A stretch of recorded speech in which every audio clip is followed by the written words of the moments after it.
Hello, and welcome to Abby Tyler's Healthy Living. My name is Abby Tyler. I'm your host, a family nurse practitioner, a health and wellness blogger, and a community volunteer. In here, we discuss evidence based health information regarding mind, body, and soul with a holistic emphasis. Thanks for joining me on this journey of health and wellness. Please enjoy the show.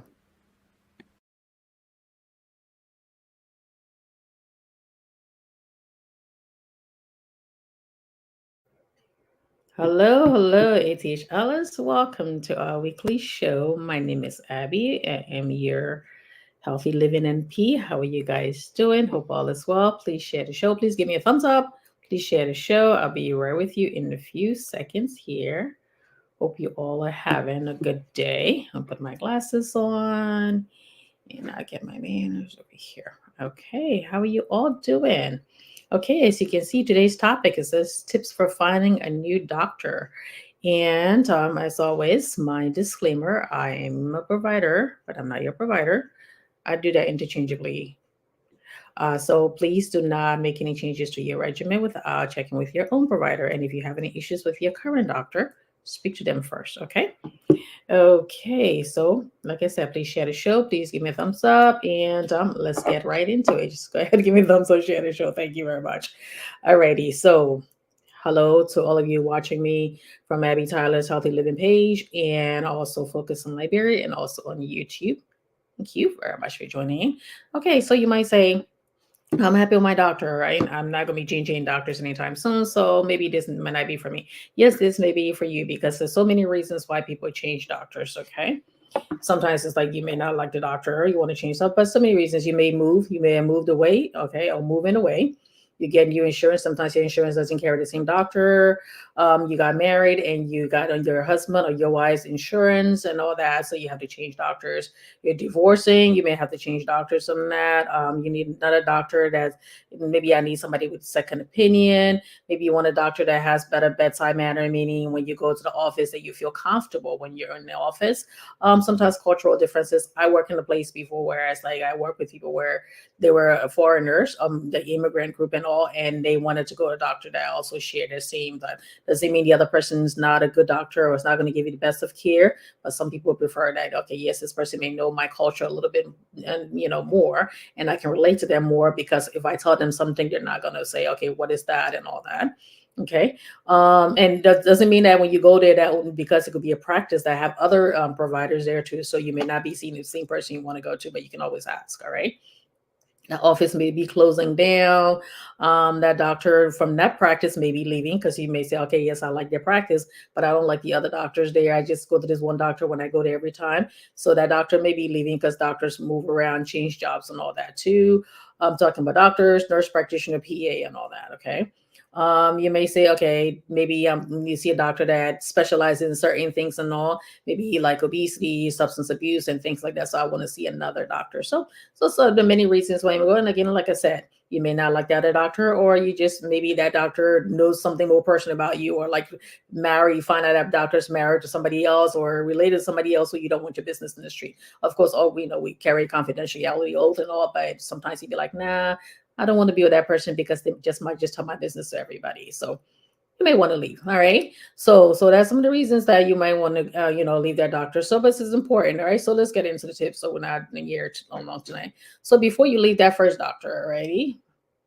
Let me go in there. So before you leave that doctor, find a new doctor first. All right. Don't just, especially if you move, if you're going to be in the same area, find a new doctor first. The main reason because you want to make that transition as smooth as possible. And also, let's say if that doctor is prescribing medications for you, especially things like pain medicine, or you going through some kind of treatment with a specialist. Also, you don't want to just say, okay, you know what, I'm done. I'm leaving. And also because and what happens when you need medication like the next month, or you need a prescription, or you need maybe clearance to go for a procedure, or you need a physical done and all, you're not gonna be able to do that right away. Sometimes you can get a physical done at like a CVS and all those different mini clinics and all, but most of the time they want your PCP to do that. Okay, so don't just leave like that. Find another doctor first and say, okay, yes, I'm going to be changing my doctors. I'm just want to let you know that I'm changing doctors and be going somewhere else. They don't have to know, but then when they send their records and all, they need to know which doctor you're going to. Okay. So don't just jump up and just say, yes, I'm going to leave. All right. Alrighty. So before you define the doctor, some doctors, and also you want to get your medical records, and also you can, and sometimes, especially if the doctor's not one of your choice. Let's say your insurance company gives you a list of doctors, and those are the ones you have to go to. Sometimes I mean, it can be a little hard for, because I did had a patient before who was moving away, and she said, "Where do you work? Where you work? Do you work another place where I'm moving that place?" And I said, "No, I only work here." So she's like, "Oh, that means I have to go find a whole new person again." I'm like, "I'm sorry." All right. So find a new doctor first, because you might be saying, and find out if that doctor that you're picking, if they're taking new patients, because some doctors don't take new patients for a while. They may be going through some staffing changes. They may be having some other issues. I mean, they may not be taking any new patients.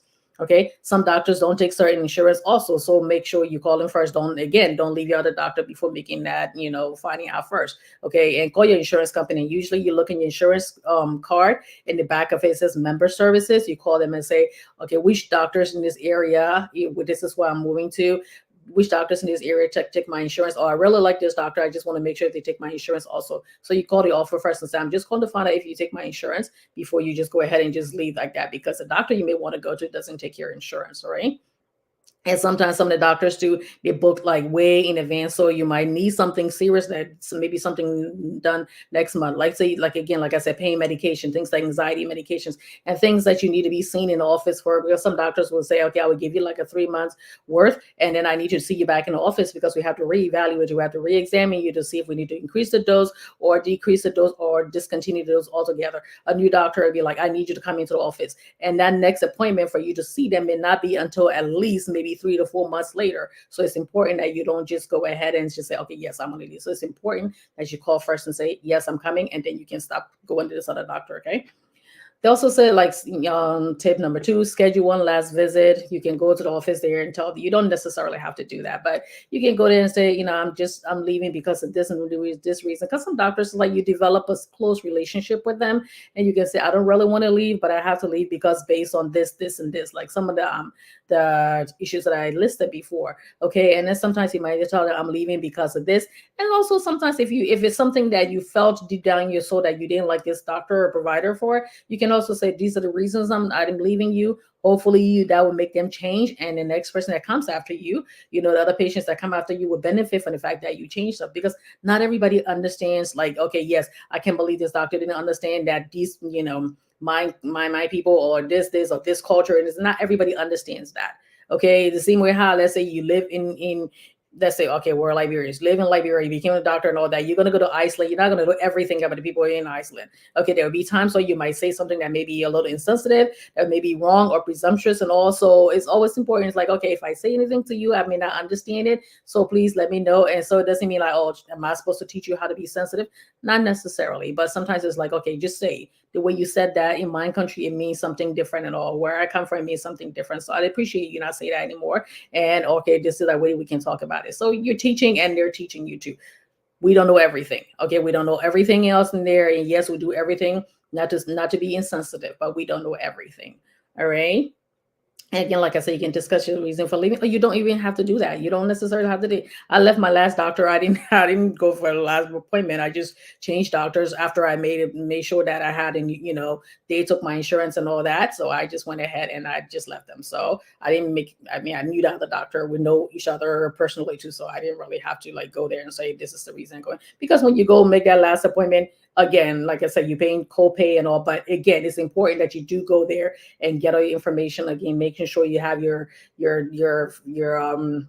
medication and all that, your clearances, your anything that you may need in the meantime while you're changing doctors. Okay, especially when you're moving out of state, to those medications and things that you may need ahead of time. You want to make sure that also that's in place before you go ahead and just abruptly leave like that.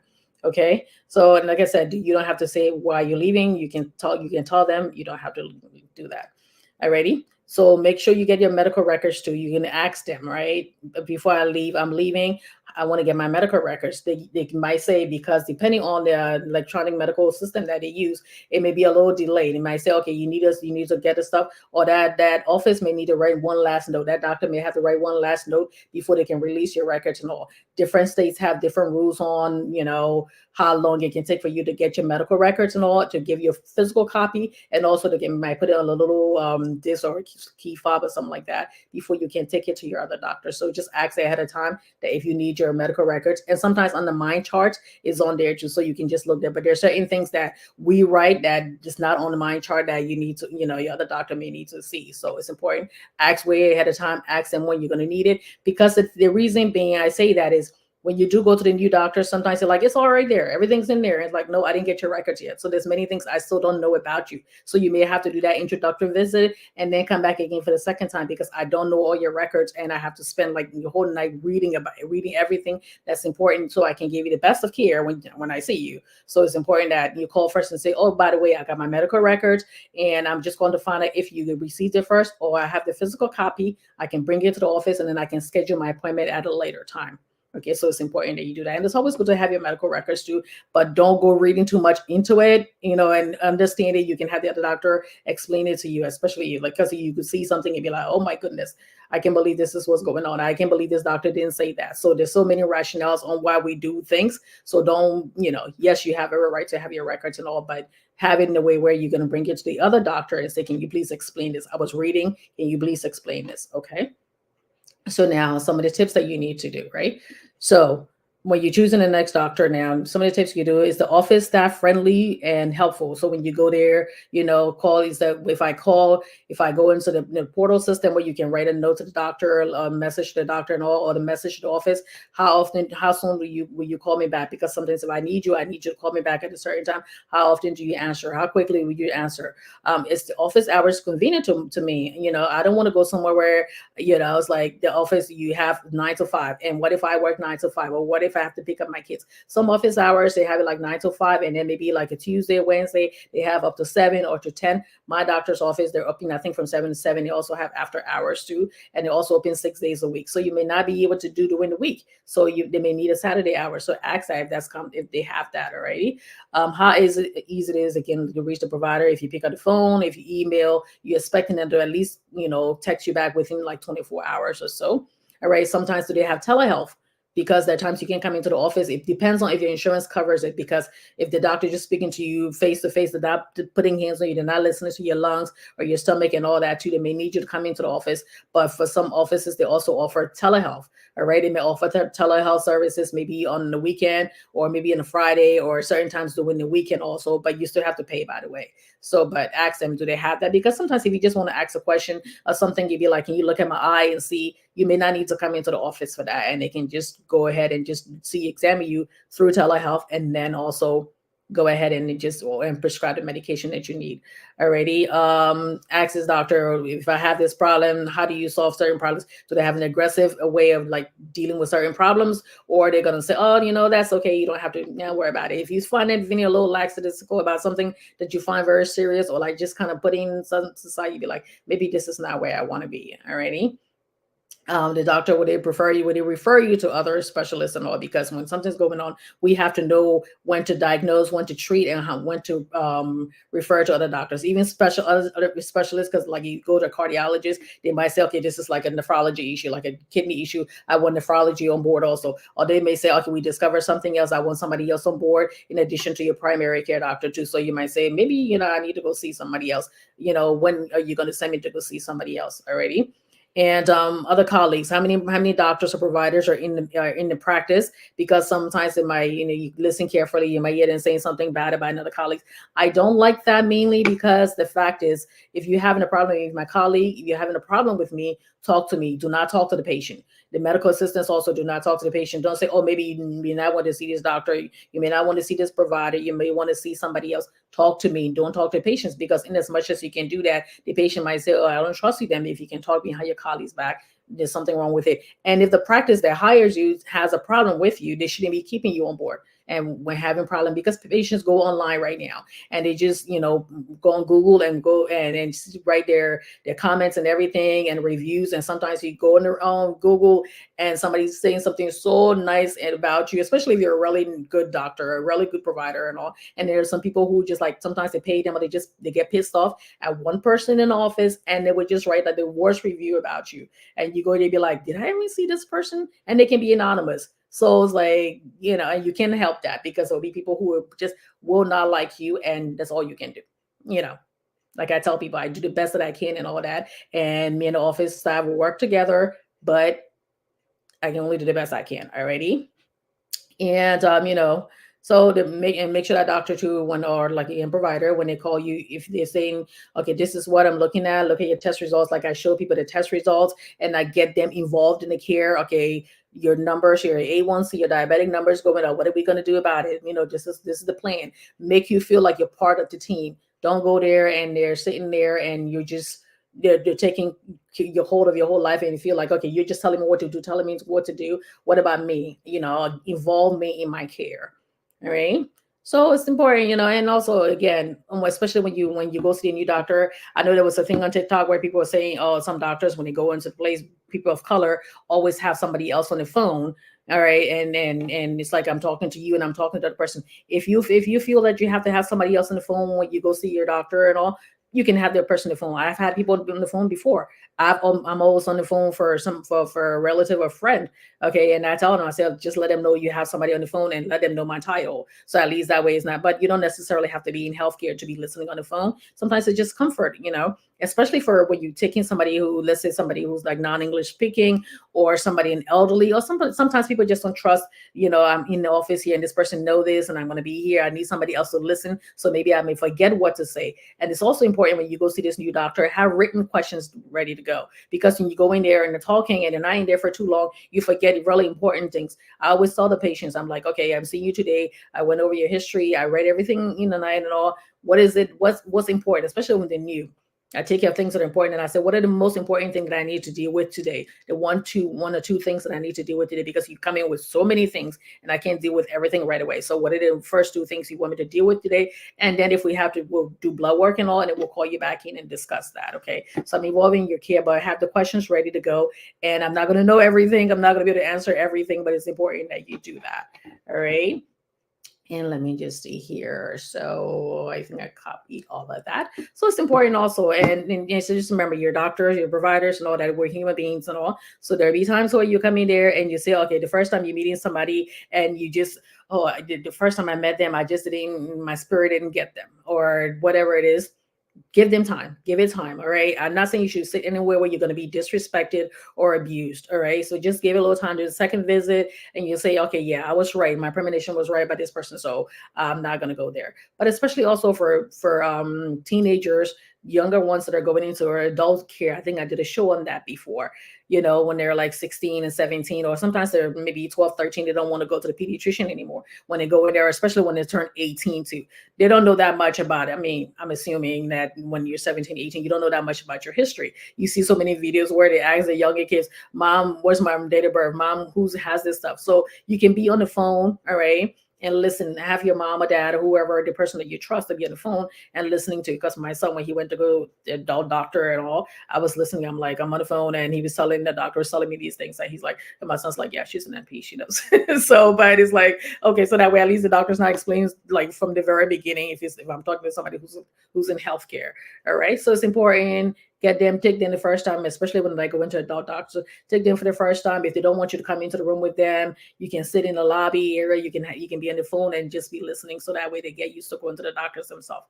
Okay. So I hope everything I said to you today, I don't want to make this too long, that has been helpful to you guys. Let me see if I see any questions there. Okay. Glendy said, thank you, Glendy, Miss. Great. Okay, I got that one. Glendy said that. I'm trying to get this here to say a show. And Miss Yimpa, how are you? Thank you very much. Alrighty, and alrighty, then let's put that there.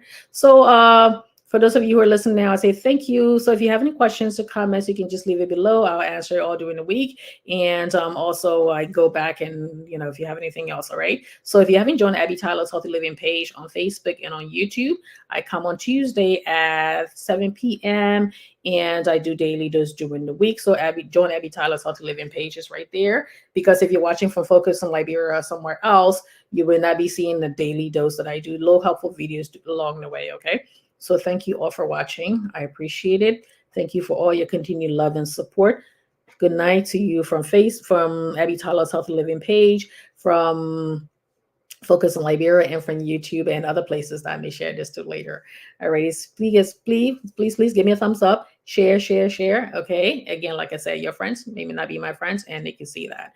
Alrighty. So thank you all very much for watching, and I will talk to you guys later. Stay healthy, stay happy, stay safe.